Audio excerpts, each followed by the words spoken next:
il 30 giugno.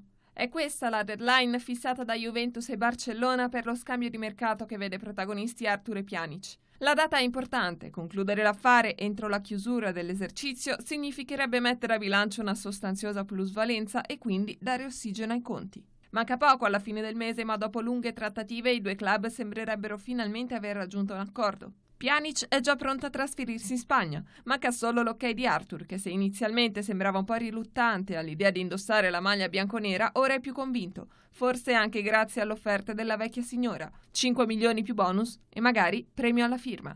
Un'altra cosa da sistemare è il costo dei giocatori. Arthur verrà valutato circa 75 milioni, mentre Pjanic 60. Ciò significa che la Juve dovrà corrispondere 10 milioni più 5 di bonus al Barça. In ogni caso, il momento delle strette di mano sembra sempre più vicino.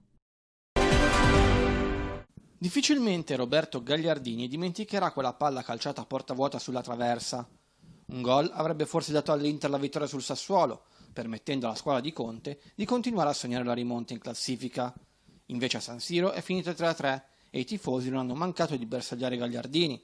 Meme e ironie si sprecano sui social, con il centrocampista nero-azzurro che è stato accusato anche di essere juventino per via della foto che lo vedeva sugli spalti dell'Allianz Stadium al fianco dell'ex compagno Leonardo Spinazzola mentre assisteva alla sfida di Champions League tra la Juve e il Barcellona dell'aprile 2017.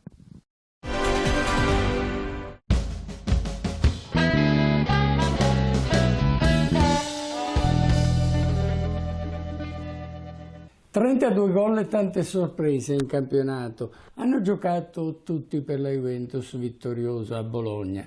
Atalanta-Lazio, grande rimonta dei bergamaschi e sconfitta della squadra di Inzaghi dopo 21 partite. Fermo Immobile. Anche la Roma ha ribaltato il risultato. Per l'Inter troppi errori in difesa. Il Napoli avanti anche in campionato dopo l'exploit in Coppa Italia. Milan e Parma bene per l'Europa League.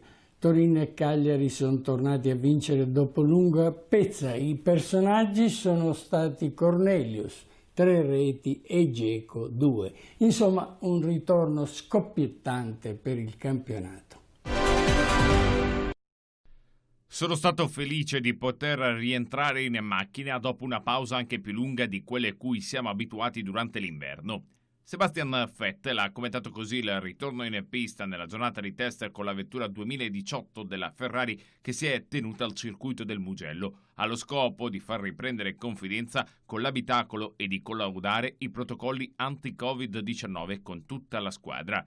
Sono stato anche molto contento di rivedere tutti i ragazzi del team. È stato bello, aggiunge, tornare a provare certe sensazioni e averlo potuto fare su un circuito così spettacolare. Credo proprio che il Mugello meriterebbe di ospitare un GP di Formula 1. Soddisfazione e gioia anche per il compagno di scuderia Charles Leclerc. Che bello essere tornati a girare in pista per davvero. Mi mancava, svela il monegasco. Anche se sono stato piuttosto attivo nelle gare virtuali in questa lunga pausa, avevo bisogno di tornare a provare la percezione fisica della velocità. Aver potuto girare, continua, su un circuito spettacolare come il Mugello, per la prima volta al volante di una Formula 1, ha contribuito a rendere questa giornata ancora più memorabile. Ora guardiamo all'inizio della stagione. Dalla settimana prossima si fa sul serio.